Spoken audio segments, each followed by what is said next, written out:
Hello প্রিয় guys, তো আপনাদের মাঝে নিয়ে আসলাম অসাধারণ একটি জিনিস। তো আপনারা দেখুন, দেখে তো অবশ্যই বুঝতে পারতেছেন যে আমি কী জিনিস নিয়ে আসছি।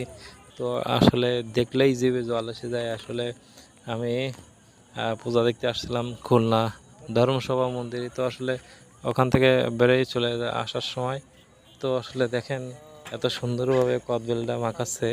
আসলে ওটা দেখে আমার জিভে জল এসে যাচ্ছিল। তো সেটাই আর কি ভিডিও করে আপনাদের মাঝে তুলে ধরলাম। বন্ধুরা, ভালো লাগলে লাইক কমেন্ট করবেন, ভালোবাসা দিবেন, আমার সাথে থাকবেন।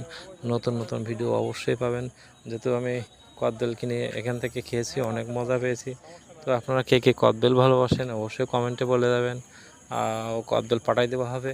তো এই কদবেলটা অনেক সুস্বাদু। আর দেখেন কতগুলা যে আছে ভর্তা দিয়ে বা মশলা দিয়ে যে কদবেলটা মাখাচ্ছে মুরব্বি, খুবই খুবই ভালো হচ্ছে বানাই। তো সেটাই আর কি।